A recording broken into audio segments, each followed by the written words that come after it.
Bom, irmãos, eu quero expressar aqui a minha alegria de poder receber aqui na Igreja da Bahia o pastor Ronaldo Lidório.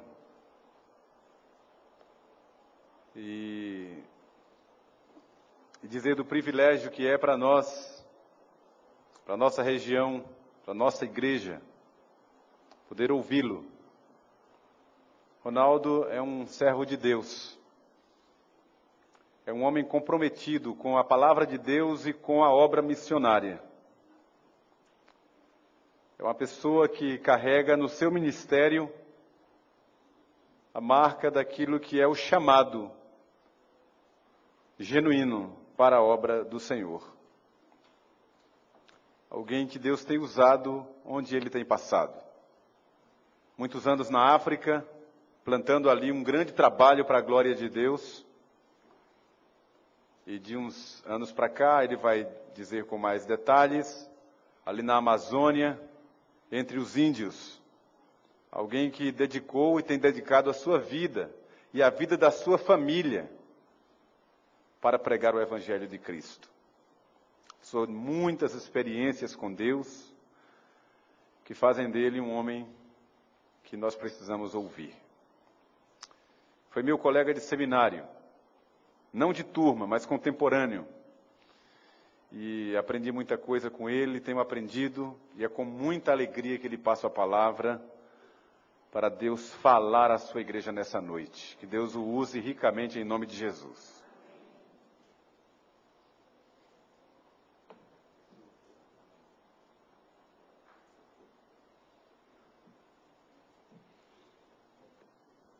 Queridos, graça e paz em Cristo Jesus. Alegria para mim, realmente poder estar com vocês neste domingo, e agradeço muito o carinho da igreja para conosco, as orações.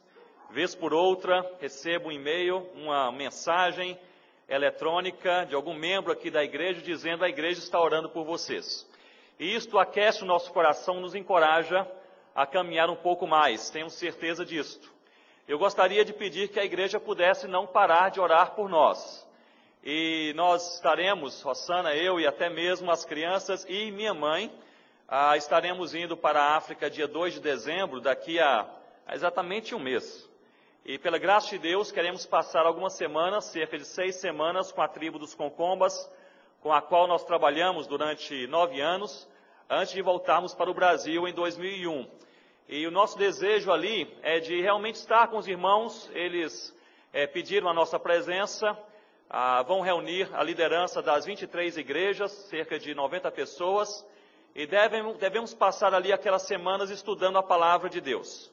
E um deles veio até a capital, ali de Gana, da África, e fez uma ligação telefônica outro dia, dizendo: Ronaldo, nós estamos esperando a sua vinda, para termos aquele seminário. Vamos ter uma semana de seminário assim, sem parar, manhã, tarde e noite.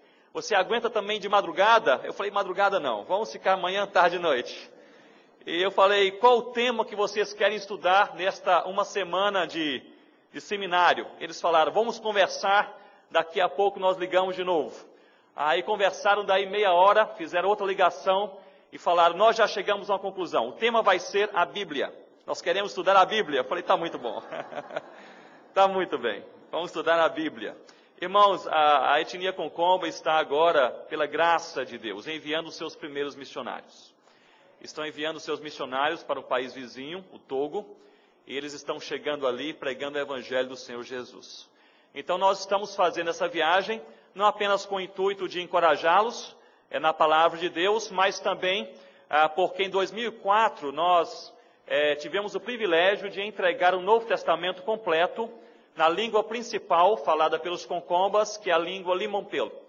E ali então nós entregamos aquele Novo Testamento, foram 3.000 exemplares, e cerca de 4, 5 meses atrás, eles disseram que já quase não há mais exemplares disponíveis. Precisamos agora reimprimir mais 3.000 exemplares, e a Sociedade Bíblica Internacional exige que nós possamos fazer mais uma revisão dialetal.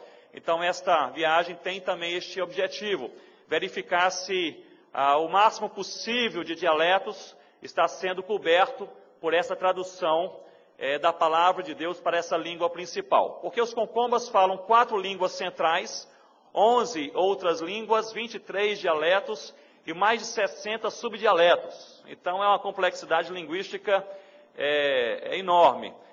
Nos cultos que nós temos a cada domingo, normalmente quando eu lá estava falava em Limompelo, que é a língua central, outro traduzia para o Litiabol, outro traduzia para o Lissachum. Havia pequenos grupos com tradutores para seus dialetos e mesmo assim, sempre a cada culto, saíam pelo menos umas 20 pessoas sem entender nada.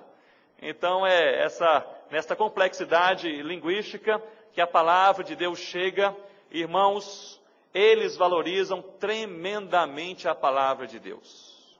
Em outubro de 2004, quando nós fomos entregar o Novo Testamento, publicado na língua Limompelo, o primeiro convertido foi chamado à frente para receber o primeiro exemplar do Novo Testamento. O seu nome é Mebá, ele hoje é presbítero na igreja, digamos assim, a igreja central, que é a primeira igreja, ali na aldeia de Coni. E este homem, ele recebeu aquele Novo Testamento, mas não sabia como segurar.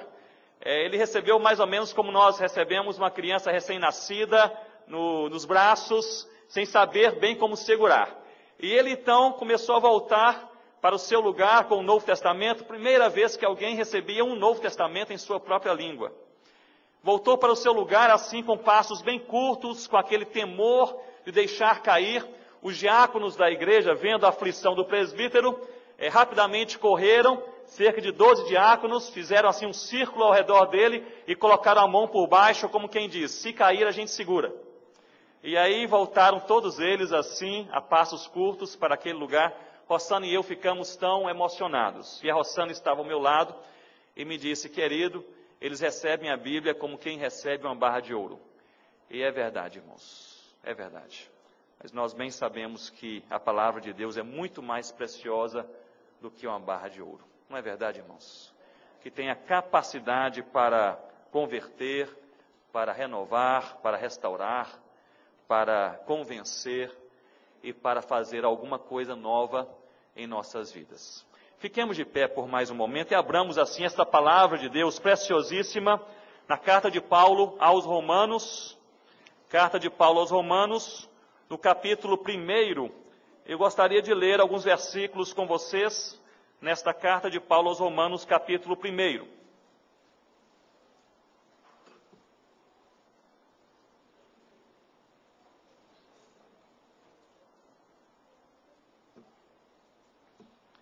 Nós leremos no capítulo 1, a partir do versículo 1.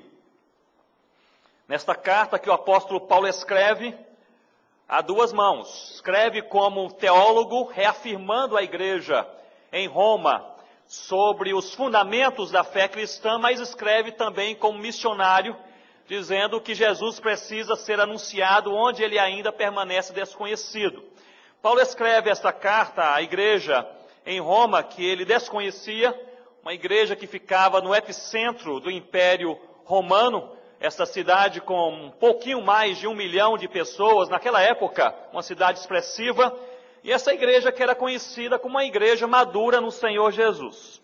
Paulo então escreve, e ele começa essa carta no capítulo 1, versículo 1, dizendo assim: Paulo, servo de Jesus Cristo, chamado para ser apóstolo, separado para o evangelho de Deus, o qual foi por Deus outrora prometido por intermédio dos seus profetas nas sagradas Escrituras, com respeito a seu filho, o qual, segundo a carne, veio da descendência de Davi, e foi designado Filho de Deus com poder, segundo o Espírito de santidade, pela ressurreição dos mortos, a saber, Jesus Cristo, nosso Senhor, por intermédio de quem viemos a receber graça e apostolado por amor do seu nome, para a obediência por fé entre todos os gentios, de cujo número sois também vós, chamados para serdes de Jesus Cristo.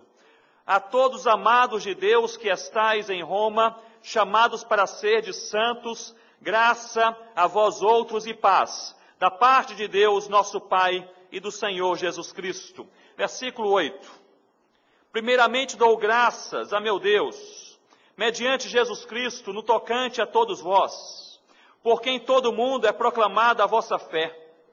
Porque Deus a quem sirvo em meu espírito, no evangelho de seu Filho, é minha testemunha de como incessantemente faço menção de vós, em todas as minhas orações, suplicando que em algum tempo, pela vontade de Deus, se me ofereça boa ocasião de visitar-vos, porque muito desejo ver-vos, a fim de repartir convosco algum dom espiritual para que sejais confirmados.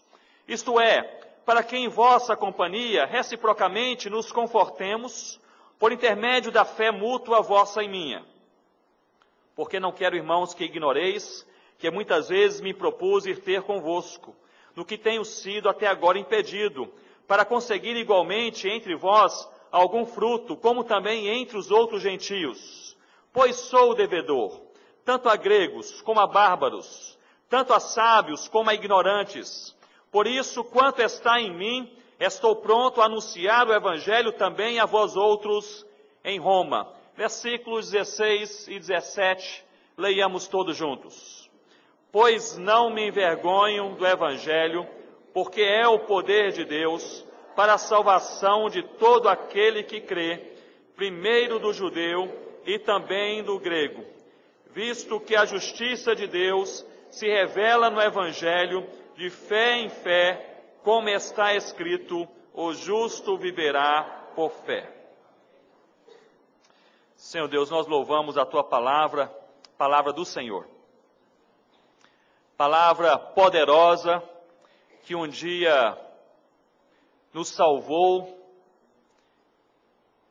falando, ó Deus, a cada coração e vida, a respeito daquele sacrifício do Senhor Jesus.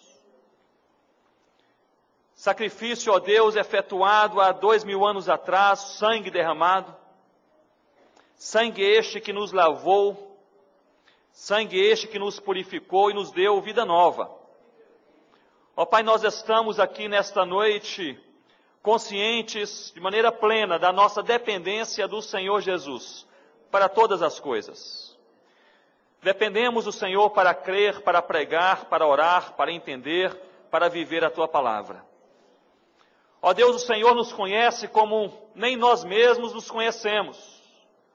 Conhece o nosso íntimo, o nosso coração, conhece a presente situação da nossa alma. E nós nos colocamos como nós estamos em Tua presença nesta noite, ó Deus.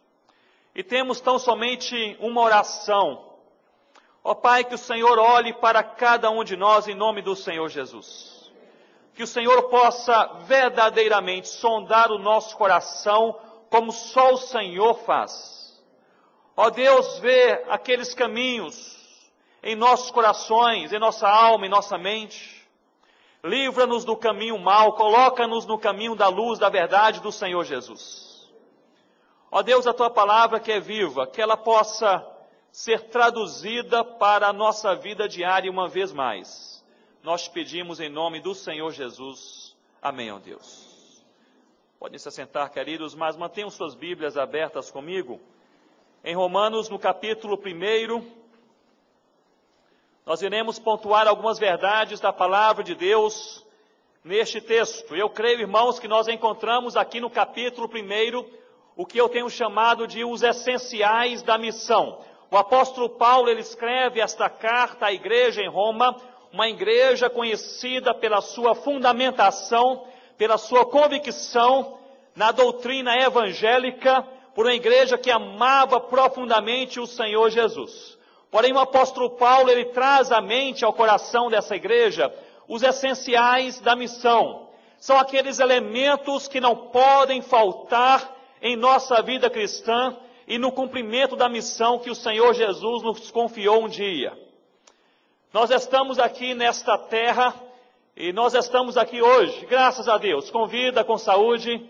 Estamos sorridentes, nós já louvamos a Deus, nós já lemos a palavra, nós já oramos ao Senhor, mas a verdade, irmãos, é que a vida passa rapidamente, como um vento, como um sopro.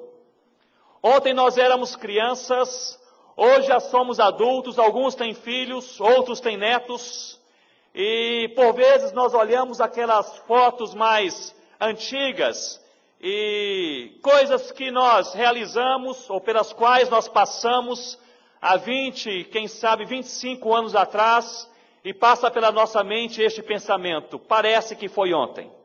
Não é assim que acontece? Parece que foi ontem. O momento de nós servirmos a Deus é hoje. Porque, queridos, em 1974, no Pacto de Lausanne, em um encontro em que se reuniu liderança de 150 países diferentes, se concluiu naquele dia que a missão de Deus é o mundo, que a ferramenta, o método de Deus é a igreja e que o tempo de Deus é hoje. E nós estamos aqui nesta noite para olharmos para a palavra de Deus, crendo que Deus tem uma missão e Deus é o Deus em missão. A igreja nasceu no Novo Testamento quando o Senhor Jesus já caminhava em seu ministério. Antes de nós nascermos, Deus já havia planejado a nossa redenção e Deus está caminhando em missão e Ele convida a igreja a se juntar a Ele. Irmãos, nós estamos aqui nesta noite para entendermos qual é a missão, para nos juntarmos a esta missão e para simplesmente obedecer. Não há atitude mais bíblica na vida do crente, na vida da igreja de Deus do que esta: simplesmente obedecer. No capítulo 1, versículo 1, o apóstolo Paulo, ele se apresenta. Ele diz: eu sou Paulo, servo do Senhor Jesus, chamado para ser apóstolo. Em outras palavras, ele está dizendo que o elemento que define a sua identidade, o seu caráter, enquanto Paulo, uma pessoa, um indivíduo, é que ele é servo do Senhor Jesus. Paulo está aqui explicando para a igreja em Roma que certamente alguns servos serão chamados para o apostolado, mas não apóstolos que não sejam primeiramente servos. Certamente alguns servos serão chamados para serem líderes, mas não há líderes que não sejam primeiramente servos. E ele diz aqui à igreja em Roma, Paulo bastante conhecido em todo o cristianismo da época, ele diz à igreja romana: vocês querem saber quem verdadeiramente eu sou? Eu sou o servo do Senhor Jesus. Irmãos, não há postura mais correta do que esta, de nós olharmos para o nosso próprio coração, nos colocarmos em nosso devido lugar, dizendo: eu sou servo do Senhor Jesus. Paulo, no versículo 16, olhem comigo por favor o versículo 16, ele nos traz aqui a mensagem da missão. A missão é a missão de Deus. A igreja segue a visão de Deus. E Paulo então está descrevendo aqui claramente qual é a mensagem que resume a missão no versículo 16. Ele diz: pois não me envergonho do Evangelho, porque é o poder de Deus. O Evangelho é o poder de Deus. Esta é a mensagem da missão, irmãos. Uma mensagem simples, uma mensagem objetiva. O Evangelho é o poder de Deus. Eu creio que muitas vezes nós compreendemos mal o que é o Evangelho. Por vezes algumas pessoas dizem: o Evangelho está sofrendo ali na Índia, ou o Evangelho está entrando na Amazônia, ou o Evangelho está ganhando mais espaço na Bahia, e assim por diante. Isto porque em um pensamento reducionista nós estamos apenas humanizando o Evangelho, e com isso nós estamos falando, em outras palavras, que o Evangelho somos nós, que o Evangelho é a igreja, que o Evangelho é o povo de Deus, que o Evangelho é o movimento missionário. Mas Paulo, ele tinha uma convicção bem diferente com respeito ao Evangelho. No capítulo 1, versículo 1, ele diz: Paulo, servo de Jesus Cristo, chamado para ser apóstolo, separado para o que, irmãos? Para o Evangelho de Deus. E ele agora relata o que é o Evangelho. O qual foi por Deus, Evangelho, o qual foi por Deus, outrora prometido por intermédio dos seus profetas, nas Sagradas Escrituras, com respeito a quem, irmãos? A seu Filho. O que o apóstolo Paulo está dizendo, em outras palavras, é que o Evangelho não é a igreja, o Evangelho não é o crente, o Evangelho não é o movimento missionário, o Evangelho é o Senhor Jesus. Quando a palavra de Deus diz que nós não devemos nos envergonhar do Evangelho, está dizendo que nós não devemos nos envergonhar do Senhor Jesus. Quando a palavra de Deus diz que nós devemos pregar o Evangelho, isso significa que nós devemos pregar ao Senhor Jesus. Quando a palavra de Deus diz que nós devemos testemunhar, viver o Evangelho, significa que nós devemos viver o Senhor Jesus. Porque o Evangelho é Jesus. Em uma teologia neotestamentária, o nome de Jesus está associado a dois elementos claros. O primeiro é a epangelia, que é a promessa. E o segundo é o evangelion, que é o evangelho, que é o cumprimento da promessa. E o apóstolo Paulo, nessa carta aos Romanos, ele explica para a igreja que Jesus é ao mesmo tempo a promessa e o cumprimento da promessa. Jesus é ao mesmo tempo a promessa de Deus e o cumprimento da promessa de Deus. Jesus Cristo é o evangelho. Eu não me envergonho, dizia Paulo, do evangelho. Eu não me envergonho de Jesus, porque o Evangelho é o poder de Deus. Jesus é o poder de Deus. Irmãos, no original grego, essa expressão, não me envergonho do Evangelho de Cristo, é quase como um brado. É quase como uma reação de alguém que está sofrendo tremenda pressão. Ele olha para as pessoas ao seu redor e ele diz mais ou menos o seguinte: vocês querem saber o que está em minha mente, meu coração? Eu não me envergonho do Senhor Jesus. Eu não sei por quais pressões Paulo aqui passava. Eu não sei o que estava afligindo a sua mente, o seu coração, o que estava ali quebrando a sua alma. Eu sei que logo no capítulo 1, ele escreve essa carta e ele diz: eu não me envergonho do Senhor Jesus. A mensagem da missão é esta: o Evangelho, que é Jesus, é o poder de Deus. Eu não sei quem aqui acompanha a caminhada e o crescimento da igreja do Senhor Jesus na China. Eu tenho um particular interesse pelo crescimento da igreja na China, já há alguns anos. E há cerca de, talvez umas 8 ou 10 semanas atrás, nós recebemos a notícia de que um senhor de idade, já bastante proeminente na sociedade chinesa, ele foi aprisionado, foi encarcerado, porque ele havia pregado o Evangelho do Senhor Jesus publicamente. Ele era uma pessoa com status social bastante elevado, seria equivalente a um juiz federal aqui no Brasil. E este senhor, ele morava em uma cidade interiorana, lá na China, e há cerca de 8 ou 10 semanas atrás, ele foi aprisionado. Mas os policiais que receberam a ordem de aprisioná-lo, receberam também a ordem de não apenas aprisioná-lo, mas também humilhá-lo. Ele seria então arrastado, acompanhado da sua casa, na qual ele morava, até o outro lado da cidade, caminhando então, fazendo aquele percurso a pé, para que todos pudessem ver que mesmo o juiz federal, se pregar o Evangelho publicamente, ele será preso. Esta era a mensagem ali para aquela pequena cidade no interior da China. E um amigo jornalista que é também cristão, ele acompanhou aquele trajeto. Ele me mandou uma mensagem dizendo: Ronaldo, eu fiquei bastante impressionado com o que aconteceu nesta manhã. Aquele juiz federal chinês, crente no Senhor Jesus, ele foi retirado da sua casa logo pela manhã. Cerca de 6 policiais estavam lado a lado com aquele homem, segurando em seus braços, forçando com que ele pudesse caminhar por toda aquela cidade, a fim de humilhá-lo publicamente. Já havia sido noticiado que aquele homem tão importante passaria por ali. E aquele jornalista me disse: Ronaldo, mas o que me impressionou foi o estado de espírito das pessoas da cidade. Todos estavam tão envergonhados. Por onde ele passava, um juiz federal tão proeminente, sendo agora encarcerado, aprisionado, as pessoas abaixavam as suas cabeças de constrangimento, de vergonha, estavam envergonhados. Os próprios policiais, segundo aquele jornalista cristão, que seguravam e caminhavam ao lado daquele juiz federal, eles caminhavam também cabisbaixos, devido à vergonha.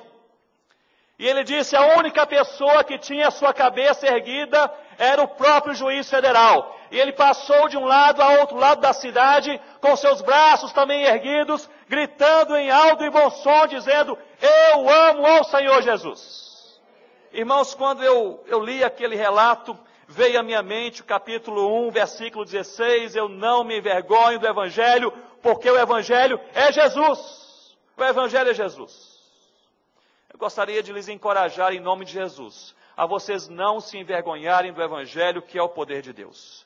A vocês não se envergonharem do Evangelho, que é o próprio Senhor Jesus. Nós, às vezes, queridos, nós temos tanta capacidade, tanta liberdade e tanta habilidade para conversar sobre tantas coisas, em lugares acadêmicos, nos lugares mais simples, com as pessoas da família ou até mesmo com desconhecidos. Conversamos sobre política, conversamos sobre até mesmo futebol, conversamos sobre a economia do Brasil, conversamos sobre o clima, conversamos sobre a Bahia, conversamos sobre o turismo, mas não temos a coragem de falar do Senhor Jesus que um dia nos salvou. E eu fico pensando, irmãos, como Deus olha do céu para a terra.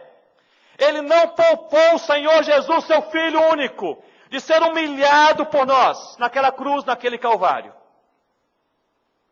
A motivação para pregarmos a mensagem do Evangelho do Senhor Jesus é o próprio Senhor Jesus. Eu entendo que Paulo ele tinha isso muito claro em sua mente, em seu coração. A motivação para pregar a Jesus não era a igreja, não eram os apóstolos. A motivação para pregar a Jesus não era ele mesmo, nem seu conhecimento teológico. A motivação para pregar Jesus era Jesus.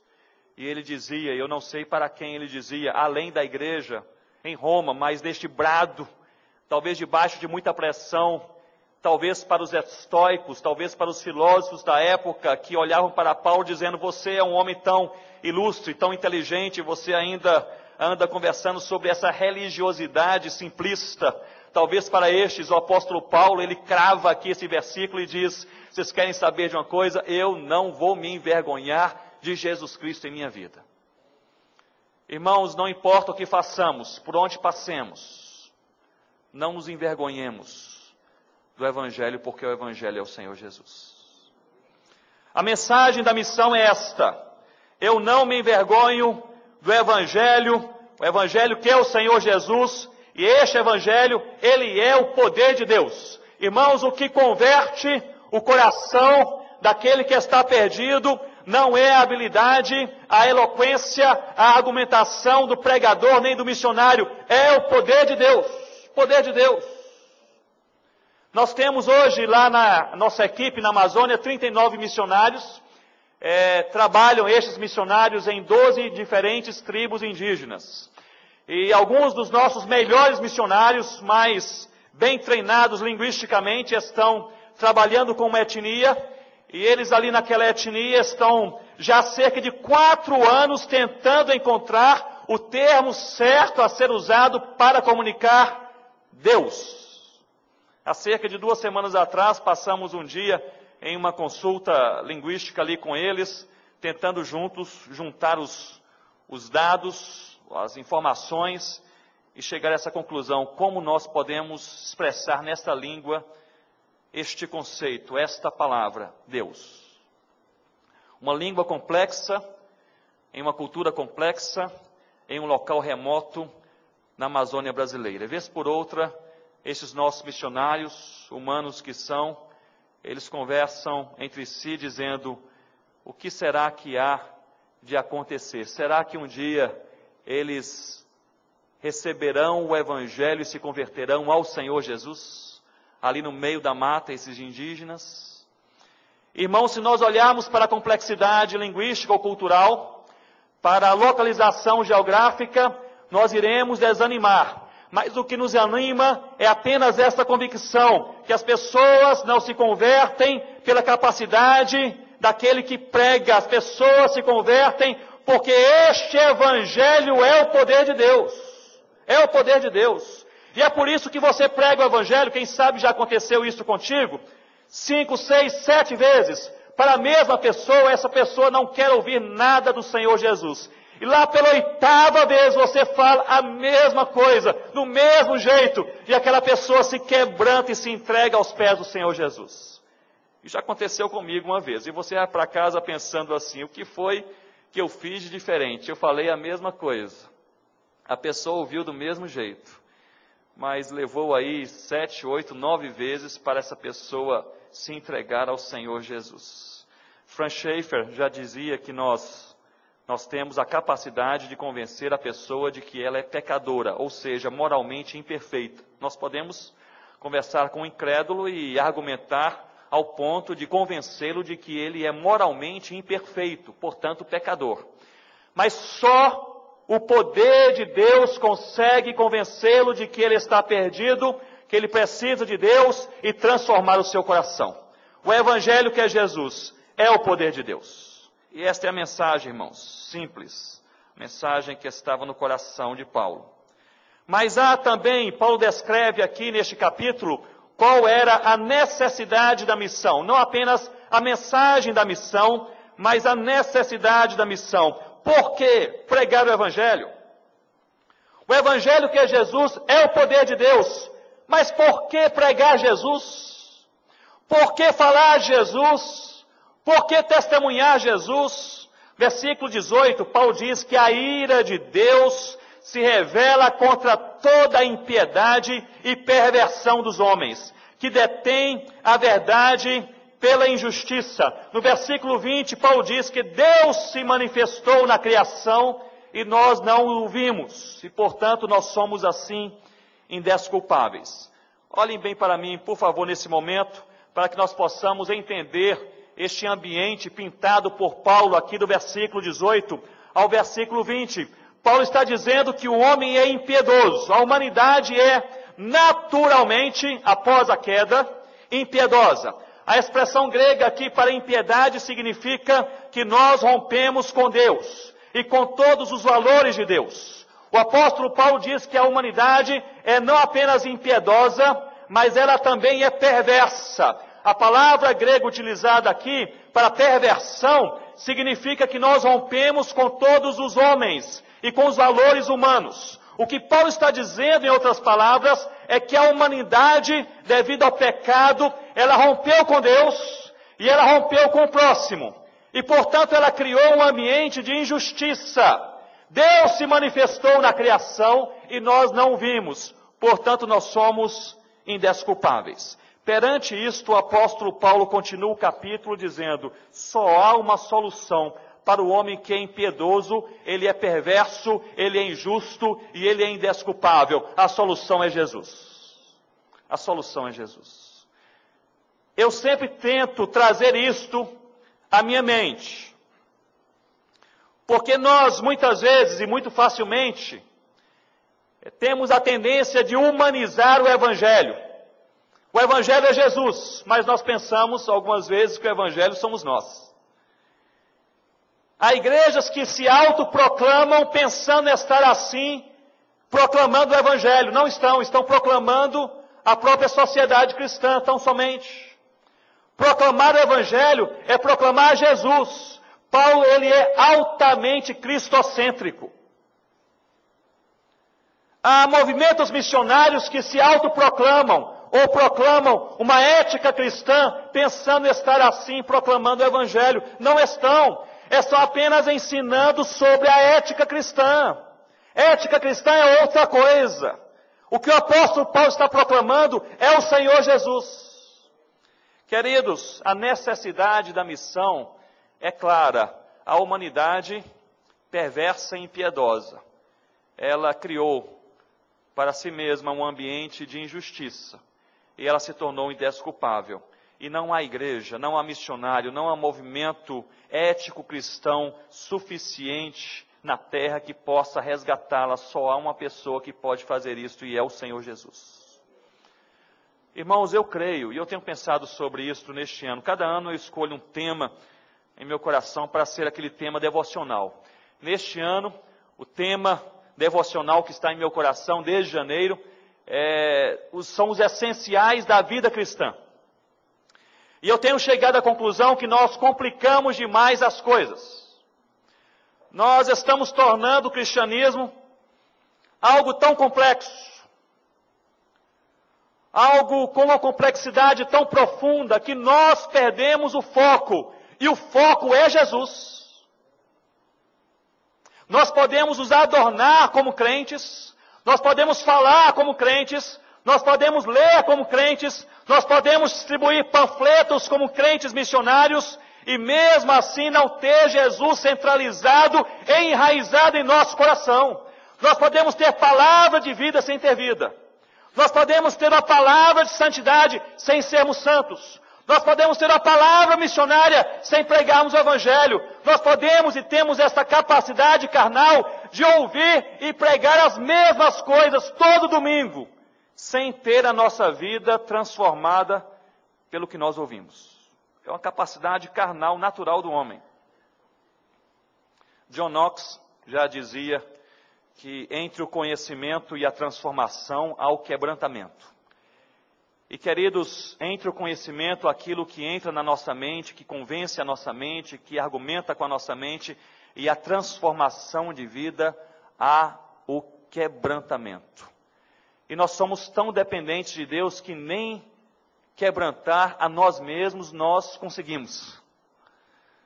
Nós podemos tão somente orar dizendo: Senhor Deus, eu tenho ouvido a Tua palavra, eu tenho pregado a Tua palavra, eu tenho lido a Tua palavra, eu tenho cantado a Tua palavra, mas Deus, eu quero viver a Tua palavra, eu quero ser transformado no meu processo mental, minha maneira de pensar, de olhar, de agir, de me relacionar no meu namoro, no meu casamento, como eu trato a minha esposa, meu marido, os meus filhos, como eu prego o Evangelho do Senhor Jesus. Eu quero é viver a palavra e não somente conhecê-la. E para isto, e para que isto aconteça, seria necessário nós orarmos dizendo: Senhor, quebranta a nossa vida. Não há transformação verdadeira sem quebrantamento. O quebrantamento, segundo John Knox, é a ponte entre o conhecimento e a transformação. Que Deus quebrante as nossas vidas em nome do Senhor Jesus. Irmãos, lá na África, entre os Concombas, eu tenho um amigo chegado, tenho muitos amigos chegados, mas tem um que é aquele rapaz que me acompanhou desde o início. Seu nome é Labuen. Ele se converteu ali, foi discipulado por nós, depois se tornou presbítero na igreja e foi reconhecido como sendo alguém chamado para o ministério, foi ordenado pastor na igreja ali, central, digamos assim, na primeira igreja. E hoje nós temos 5 pastores da tribo Concomba, e ele é o pastor que coordena os outros pastores, por assim dizer. E eu bem me lembro que certo dia nós estávamos embaixo de uma árvore, orando ao Senhor, tendo um momento de estudar a palavra e de orarmos uns pelos outros. E queridos, foi um momento tão gostoso. Eu creio que vocês já passaram por momentos assim e vão se lembrar. Momentos em que você está com alguns irmãos, talvez não muitos, mas alguns irmãos, lendo a Bíblia, compartilhando da sua fé cristã, orando um pelo outro, e você sente a presença de Deus como uma coisa única em sua vida. E você pensa assim: Deus está comigo de uma maneira tão visível, tão palpável. Eu posso sentir a sua presença. E nós tivemos um final de tarde assim. Nós estávamos ali embaixo daquela árvore, talvez éramos uns 5 ou 6, Labuen estava ali conosco, nós estávamos orando juntos e Deus, Ele está presente e Ele mexeu fortemente com os nossos corações. E nós nos quebrantamos naquele fim de tarde na presença do Senhor.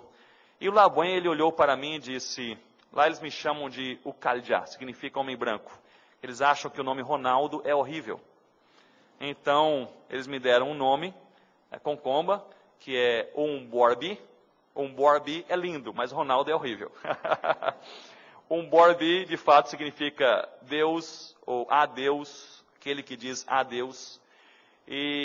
Mas popularmente me chamam apenas de homem branco, de Ukaljá. E ele disse, o Labuen me disse, Ukaljá, eu fiquei pensando o seguinte: você e a sua esposa Rossana são os únicos que pregam até então para nós a palavra de Deus.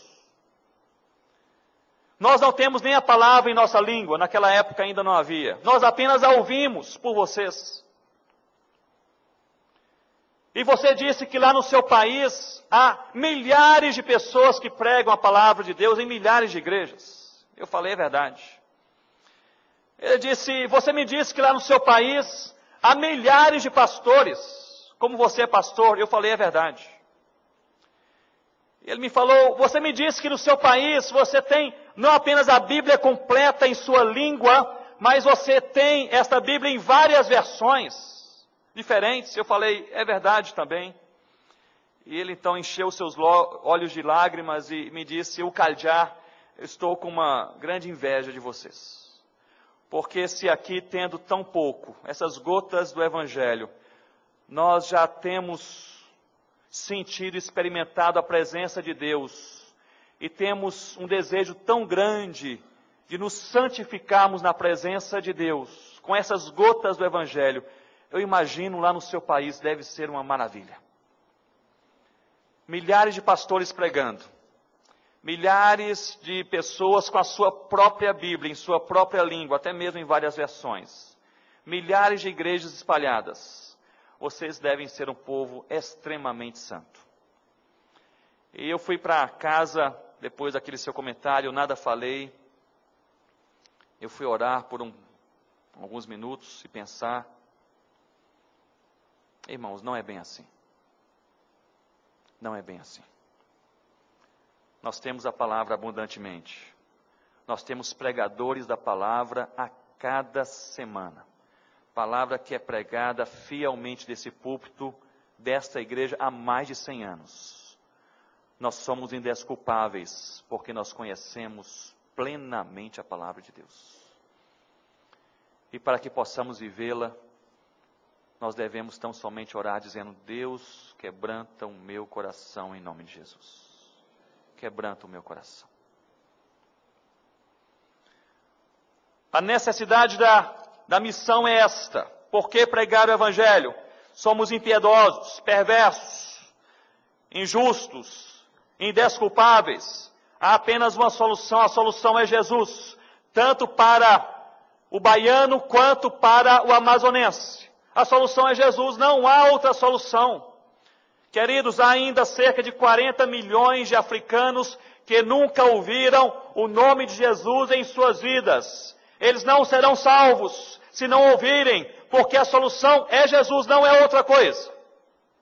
Há mais de 3.500 línguas e dialetos que não têm sequer um versículo bíblico traduzido para seus idiomas, que fale sobre Jesus.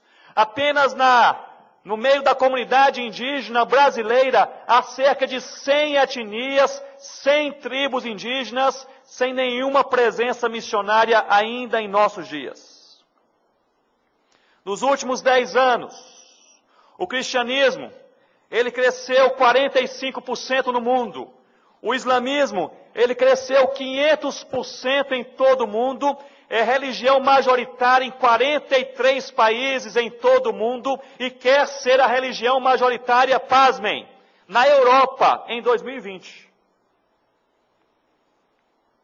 Queridos, a mensagem missional, a mensagem da missão, na mente de Paulo não é a igreja, não somos nós, não são os nossos mecanismos de organização ética e social. A mensagem é o Senhor Jesus. É o Senhor Jesus.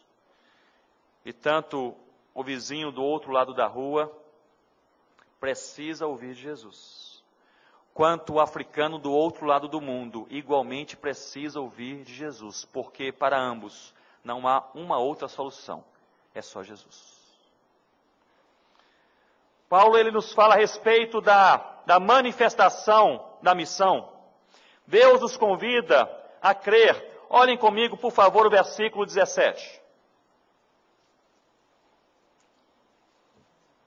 Versículo 17.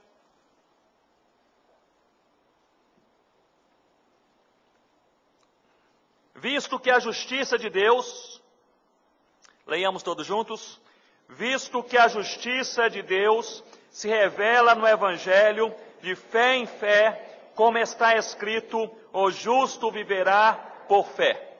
O que o apóstolo Paulo está dizendo, ele está repetindo as palavras de Abacuque, que já havia proferido essas mesmas palavras há 500 anos antes dele.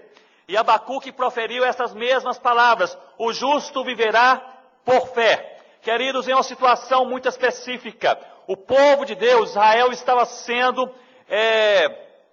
ali atacado pelos seus inimigos, estava passando por privações, por sofrimento tamanho, por perseguição, por encarceramento, por assassinato. E ali Abacuque, profeta de Deus, ele ora a Deus dizendo: Deus, o Senhor olhe para o seu próprio povo, nós estamos sofrendo. Este sofrimento tem que acabar. Deus responde a Abacuque dizendo: o sofrimento não vai acabar. Na verdade, o sofrimento há de piorar. Haverá mais morte, haverá mais violência, haverá mais tristeza no meio do meu povo. Abacuque, ele não compreende, irmãos.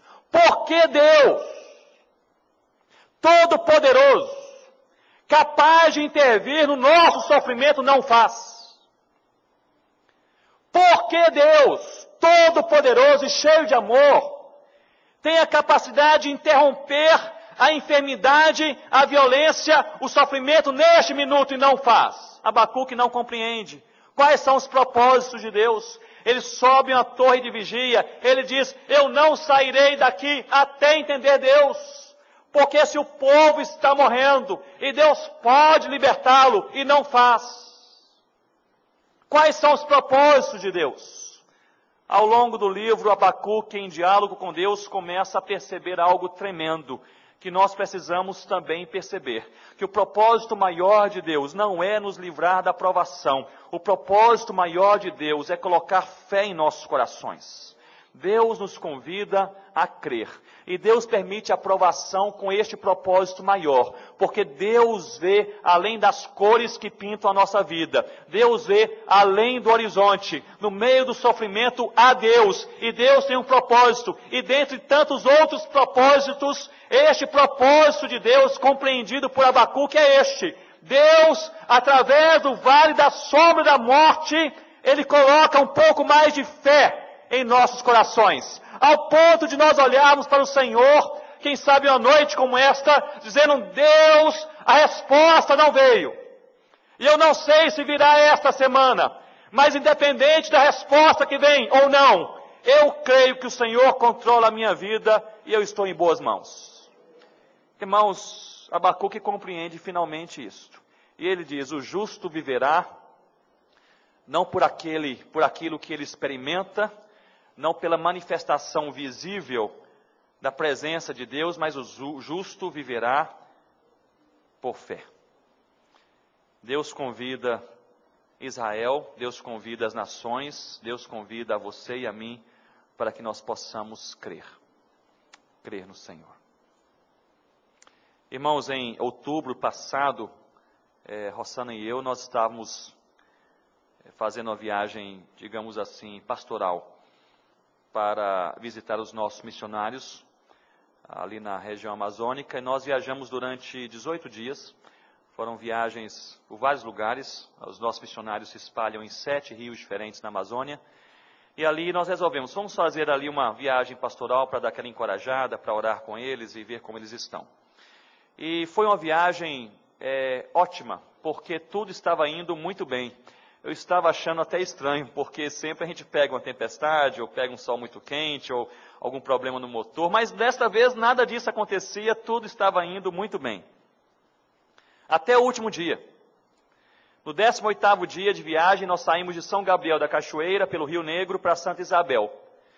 E iríamos ali percorrer aquele trajeto, fazer talvez em umas 10 horas de voadeira, que é aquele bote de alumínio com um motor de popa, Yamaha 40, que vai assim um pouco mais veloz. E estávamos eu, Rossana e o piloto daquela voadeira, daquele bote, que era um irmão na fé chamado Paulo.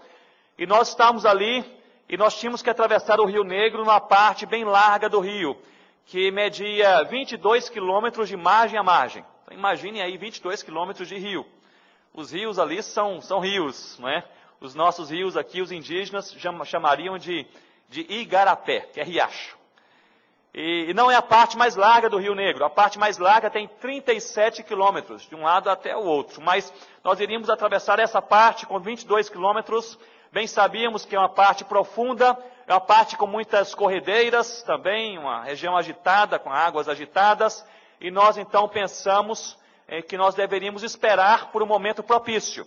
E ficamos ali esperando para ver se o clima estava bom. Havia umas nuvens negras mais à esquerda, mas não havia vento, então nós arriscamos atravessar. Quando nós chegamos no meio daquele rio, um vento a nossa esquerda começou a soprar fortemente. Irmãos, em 5 minutos, aquelas nuvens que estavam lá longe, estavam agora sobre a nossa cabeça, e caiu uma chuva torrencial, uma tempestade tremenda começou em questão de minutos, e nós começamos a nos ver em apuros. Estávamos no meio do Rio Negro, com aquelas ondas que começaram a subir, 1,5 metro de ondas ali ao nosso redor, aquele bote subindo e descendo, e começando agora até mesmo a bater na água tão fortemente, de maneira que um pouco de água começava a entrar no bote, e o piloto falou: Ronaldo, está ficando perigoso, nós precisamos achar uma ilha. Aquela região é cheia de ilhotas, pequenas ilhotas espalhadas por ali, mas no mês de outubro todas as ilhas estão submersas, o rio está bem cheio, bem alto, e nós não conseguíamos ver nenhuma ilha. Está chovendo tão assim torrencialmente que não dá para enxergar nada. E lá pelas tantas eu olhei para um pouco à frente, à esquerda, e eu percebi como se fosse o vulto, como se fosse a sombra de uma árvore, mas só a árvore. Eu até achei estranho, pensei, será que eu estou vendo uma coisa assim, que não existe, que não está ali? Uma árvore no meio da água. E eu falei: Paulo, não sei se eu estou vendo certo, mas parece que tem uma árvore ali. Ele falou: pastor, eu já vi, já estou tentando rumar para lá. Irmãos, era uma cena, e foi uma cena interessantíssima.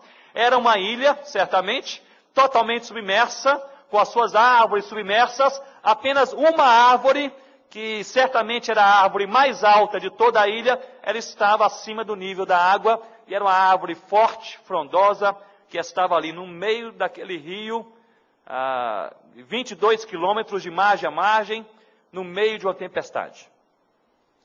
E eu falei: vamos nos amarrar aqui. Nós amarramos o bote ali, aquelas ondas de um lado para o outro, aquele vendaval, aquela tempestade. Ficamos ali talvez 1h30 até a tempestade passar, e passou. Porque as tempestades sempre passam. Graças a Deus por isso. Sempre passam. E depois que a tempestade passou, nós começamos a rumar em direção ao nosso alvo, Santa Isabel. E aí o sol voltou a brilhar, o vento parou, o rio ficou calmo e a viagem voltou a ser agradável novamente. E eu fiquei pensando nisso, irmãos, que Deus sempre provê uma árvore forte no meio da tempestade da nossa vida. Deus sempre faz isto. Nós estamos em uma tempestade, estamos atravessando, quem sabe, o vale da sombra da morte, e nós estamos com Abacuque gritando: Senhor Deus, por que a resposta não vem? E Deus então responde a Abacuque, e ele crê e brada: porque o justo viverá por fé. É necessário crer em Deus no meio da tempestade do vendaval. É isso que Deus quer fazer em meu coração e em seu coração. O justo viverá por fé. Eu não sei como você está nessa noite, sua vida, o seu coração. Talvez você esteja aqui com uma aparente alegria, mas com o coração apertado. Não raramente nós temos a capacidade de abrir um sorriso para as pessoas ao nosso redor, mas só Deus sabe como está o nosso coração. Por vezes nós frequentamos um culto como este, e nosso coração se aquece, mas deixamos problemas gigantescos, terríveis em nossa casa, em nosso trabalho, em nosso ambiente de estudo, de relacionamento. Às vezes nós podemos estar louvando a Deus, dizendo: Deus é bom e cuida de nós, porém estamos depressivos, angustiados, melancolizados, fragilizados com as coisas da vida. Em momentos assim, talvez a tempestade ela demore só mais 1h30, talvez demore 1 ano e meio, nós não sabemos. Mas uma coisa nós sabemos: Deus sempre provê uma árvore forte no meio da tempestade da nossa vida. Nós não estamos sozinhos. Para mim aquela árvore, ela representava uma coisa somente: o cuidado de Deus. Se é este o teu caso, se você está passando pelo vale da sombra da morte nessa noite, ou quem sabe já há algum tempo, eu gostaria de lhe encorajar, em nome de Jesus, a você crer em Deus. E a você orar a Deus dizendo: Deus, o Senhor pode me livrar hoje à noite, como o Senhor pode me fazer permanecer nesta provação por mais 1 ano, 2 ou 5. Mas aumenta a minha fé em nome do Senhor Jesus. Queridos, a mensagem da missão é esta: o Evangelho, que é Jesus, é o poder de Deus. A necessidade da missão é que nós somos perversos, impiedosos, injustos, indesculpáveis, mas Jesus nos resgatou e nós somos hoje libertos pelo sangue do Cordeiro derramado há 2000 anos atrás. E a manifestação da missão é Deus olhando para a humanidade, para nós, para outros, e nos convidando a uma coisa, nos convidando a crer. Nós somos convidados a crer um pouco mais. Vamos orar, curva a sua cabeça, eu gostaria de orar com você nessa noite. Eu creio que nós podemos ficar de pé juntos e nós podemos orar ao Senhor. Eu gostaria que nós gastássemos 1 a 2 minutos orando ao Senhor, individualmente. Você ora ao Senhor neste momento, é o seu Pai que te conhece, que te ama. Nada em sua vida se esconde do conhecimento de Deus. Não há nenhum secreto em nossa alma que Deus não sonde por completo. Eu gostaria, em nome de Jesus, que você pudesse,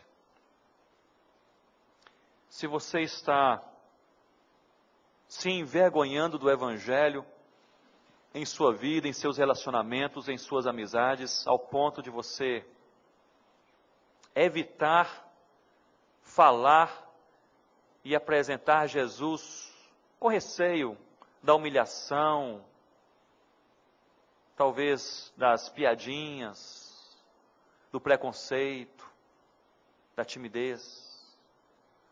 Eu gostaria que você pudesse orar ao Senhor nessa noite dizendo: Deus, não permita que eu me envergonhe do Evangelho que é Jesus. Como aquele crente chinês, de braços levantados, dizendo: eu amo o Senhor Jesus. Eu amo Jesus. Mas eu quero orar também com você que está passando por um momento especialmente difícil em sua vida. E quem sabe já ao longo dos últimos dias você tem orado ao Senhor e tem feito essa pergunta: por que, Senhor? Até quando, Senhor? Até quando, Senhor? E você procura tão somente a solução para o seu problema, mas Deus te convida a crer um pouco mais. E você entende isso nessa noite, e você louva a Deus, porque há aí uma árvore, há aí uma solução de Deus para a sua vida. Você diz: louvado seja o nome do Senhor, porque estou no meio da tempestade, mas não estou sozinho. Jesus está comigo. Mas você pensa assim também: Deus tem um propósito para a minha aprovação. Eu não sei qual é o propósito, talvez nem preciso saber qual é todo o propósito de Deus. Mais uma coisa eu sei: Deus quer aumentar a minha fé. E aí você ora, e nós podemos orar dizendo: Deus, aumenta a nossa fé em nome do Senhor Jesus. Ó Pai, aumenta a nossa fé em nome do Senhor Jesus. Nós choramos, ó Deus, por nós mesmos nesta noite, porque nós precisamos do Senhor. Nós oramos pelo nosso próprio coração, pela nossa própria vida. Deus, não permita que nós nos sintamos importantes demais para não testemunharmos do Senhor Jesus. Deus, não permita que nós nos sintamos crescidos demais, ou tenhamos um destaque mundano, quem sabe de trabalho ou de estudo, ao ponto, ó Deus, de nós nos negarmos a apresentar o bem mais precioso da nossa vida, que é o Senhor Jesus. Deus, nós não nos envergonhamos do Evangelho, que é o poder do Senhor. Nós não nos envergonhamos do Senhor Jesus.